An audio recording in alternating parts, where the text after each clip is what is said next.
대상포진이 어떤 질환인가에 대해서 먼저 설명을 드려야 될 것 같은데요. 이제 대상포진의 경우에 우리 수두 바이러스라고 많이 들어본 적 있으시죠? 이 소화기 때 발병을 해서 여러 가지 증상들을 겪고 난 다음에 이제 이 해결이 되는 질환인데, 이 수두 바이러스의 경우에 증상이 완전히 가라앉고 난 이후에도 바이러스가 신경 아래에 잠복을 하고 있는 경우가 굉장히 많습니다. 그러다가 이 고령이 될수록 혹은 면역력이 아주 떨어지는 어떤 신체적인 컨디션이 유발이 된 이후에 그 수두 바이러스가 활동을 다시 재개를 하면서 나타나게 되는 게 대상포진입니다. 대상포진은 신경을 타고 신경 라인을 따라서 신경을 타고 피부로 올라와서 피부에 이 발적이나 통증, 그다음에 수포 이런 것들, 발진이나 통증, 수포 등을 야기를 하기 때문에 초기에는 이 가벼운 통증 양상인 줄 오해를 했다가 시간이 지나면서 피부에 문제가 생기는 형태로 이제 진행이 되면서 아주 극심한 통증을 나타내는 질환이고요. 그다음에 특징적으로 방금 말씀드린 것처럼 신경 라인을 따라서 문제가 생기는 경우가 많기 때문에 한 선을 따라서 이 전체적인 어떤 문제들이 같이 동반이 되는 경우가 많다. 이렇게 간단하게 설명을 드릴 수가 있겠습니다. 네, 통증을 비롯해서 발진과 수포들이 동반되는 질환, 대상포진에 대해서 다시 한번 들어봤는데요. 그렇다면 원장님, 이 대상포진 어떠한 단계로 좀 진행이 되나요? 네, 일단은 크게 초, 중, 말 이렇게 세 가지 단계로 이제 나눠서 이야기를 해볼 수가 있는데요. 초기는 사실 상황에 따라서 통증이 먼저 유발되는 경우가 많기 때문에 일반적으로 피부염이나 대상포진으로 오해를 하기 이전에 단순한 어떤 근골격계상의 통증으로 오해가 되는 경우가 많습니다. 따라서 단순히 근골격계상의 치료나 혹은 염증을 가라앉히는 일부 치료들만은 하다가 이 통증이 정상적으로 이 케어가 잘 안 되면서 뭔가 문제가 있구나 이렇게 이제 판단이 되는 경우가 굉장히 많거든요. 그래서 만약에 특정한 라인을 따라서 아주 극렬한 통증, 날카롭고 극렬한 통증이 나타난다면 1차적으로 대상포진을 의심해 볼 수 있다, 그렇게 말씀을 드릴 수 있고요. 중기랑 말기로 갈수록 이 발진의 양상이 굉장히 두드러지기 때문에 분명히 신경통과 같은 양상을 나타냄에도 불구하고 피부의 발진이나 이 발적, 그다음에 수포 같은 것들이 두드러지게 나타나는 경향이 큽니다. 그래서 이제 그것들을 통증이 있을 때도 그 라인을 따라서 수포나 발적이 있지 않은지를 항상 확인해 볼 필요가 있고요. 말기로 진행이 될수록 이게 일반적으로 짧으면 1주에서 2주, 길면 2주에서 4주 정도 경과를 거치면서 이제 피부 자체가 착색이 되고 가피가 앉고 이 딱지가 않고 그러다가 이제 떨어져 나가고 이렇게 하면서 이제 회복이 되는 경향이 있거든요. 그래서 그 전에 통증의 관리가 정상적으로 되고 회복이 안정적으로 돼야 후유증이 남지 않고 안정적으로 이 대상포진 이 증상들이 개선이 될 수 있다, 그렇게 말씀을 드릴 수가 있습니다. 네, 그런데 우리 시청자분의 증상 중에 하나가 바로 이러한 통증이 대상포진의 합병증인지 굉장히 궁금하신 것 같아요. 이러한 통증 같은 거를 대상포진의 합병증으로 볼 수 있나요? 어떻게 봐야 하나요? 네, 일반적으로 대상포진은 적절히 관리가 되고 치료만 되면 이 안정적으로 회복이 되는 게 일반적인데요. 이제 회복이 정상적으로 완전히 되지 않는 경우에는 후유증이 남는 경우가 생각보다 꽤 있습니다. 이걸 이제 대상포진 후 신경통이라고 하는데요.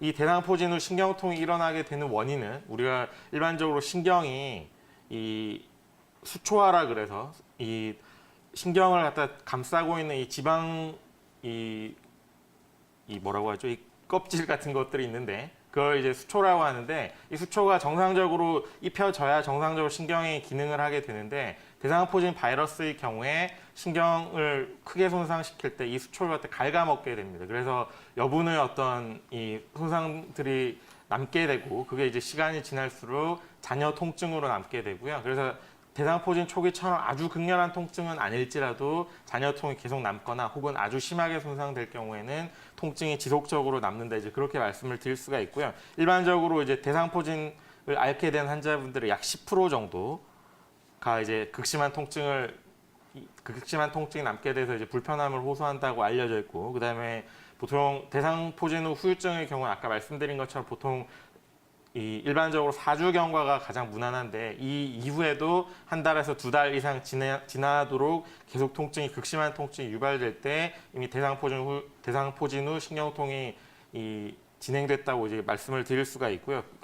특히나 저연령대, 보통 60세를 기준으로 해서 이하 연령대 환자분들은 이 대상포진 후 신경통이 남는 경우가 그렇게 비중이 높지는 않은데 60세 이상의 경우에는 보통 최대 40%까지 대상포진 후 신경통이 유발되는 경우가 있기 때문에 대상포진이 생겼을 때, 그다음에 대상포진이 완전히 회복이 될 때까지 방심을 하지 않고 주의를 기울여서 치료를 하는 게 절대적으로 중요하다. 이제 그렇게 말씀을 드릴 수 있고요.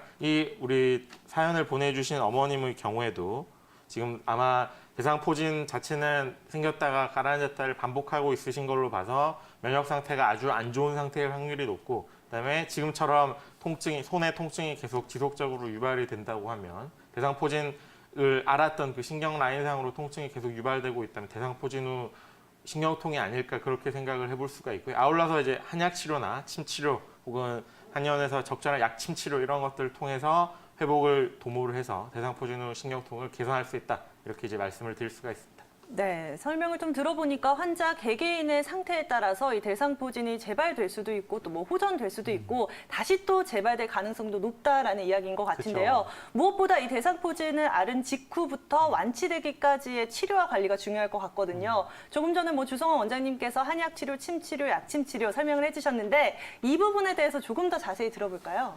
네, 일단은 대상포진 바이러스가 문제이기 때문에 초기에 대상포진을 앓고 있을 때는 한의원에서는 항바이러스 효과가 있는 약들을 이제 투약을 해서 치료를 하는 경우가 많습니다. 우리가 흔히 알고 있는 약들 가운데서는 황금, 시호 이런 약재들이 일반적으로 굉장히 큰 항바이러스 효과를 가지기 때문에 그런 약들을 중심으로 한 처방군들을 이제 투약을 하게 되고요. 이제 보통은 병원에서도 항바이러스 제제를 활용을 하기 때문에 아주 극심한 경우에는 항바이러스제나 기타 약물 치료들을 같이 병행을 하는 게 좋다 그렇게 말씀을 드릴 수 있고요. 이후에 아까 말씀드린 것처럼 대상포진 바이러스가 이미 신경 수초를 갉아먹은 경우, 그래서 잔여통이 남고 회복이 더딘 경우에는 그것을 회복하는 이제 여러 가지 치료들을 하는 게 좋고, 여전히 이제 항바이러스 효과가 있으면서 신경계통을 회복하는 쪽으로 이제 치료를 하는 것이 좋습니다. 그게 우리 알려져 있는 약제들로 대표적인 게 이제 계피나 황기 이런 이제 삼계탕에 넣어 먹는 황기나 우리 흔히 먹는 계피 같은 것들이 그런 것들을 회복시키고 개선을 시키는데 굉장히 큰 역할을 하고요. 계피의 경우는 항바이러스 효과가 있기 때문에 초중기의 어떤 그 대상포진을 대처하는 데 용이하고, 아울러 이 황기 같은 경우는 이미 수초가 상당히 손상된 경우에 회복을 도모하는 경우에 굉장히 다용되는 약제이고 효과가 아주 좋다고 그렇게 알려져 있습니다. 그래서 보통 황기나 계피를 많이 활용하는 보중익기탕이라는 처방이나 십전대보탕이라는 처방이 대상포진 후 신경통을 개선하고 이제 치료하는 데 연구가 굉장히 많이 되어 있는 처방이고요. 아울러서 이제 생활습관의 관리 같은 경우에는 이 대상포진이 자주 발생을 한다는 것 자체가 아까 말씀드린 것처럼 어릴 때 수두바이러스에 잠복해 있다가 면역력이 떨어질 때 이제 증상들이 나타나는 것이기 때문에 면역력이 여러 가지 차원에서 굉장히 떨어져 있다 이제 그렇게 말씀을 드릴 수가 있고요. 그게 이제 정상적으로 대상포진 관리가 잘 되기 위해서는 면역력이 상승을 해야 된다 그렇게 말씀을 드릴 수가 있고, 면역력이 상승을 한다는 건 곧 정상적이고 안정적인 신진대사와 체온이 유지된다는 말과 같습니다. 따라서 체온이 상승이 되도록 하는 것, 그다음에 신진대사가 이제 안정적으로 유지가 되도록 하는 것이 사실은 생활습관 관리의 처음이자 끝이라고 말씀을 드릴 수 있고요. 그래서 체온이 올라가도록 만드는 여러 가지 이 생활 환경들, 대표적으로 이제 유산소 운동이라거나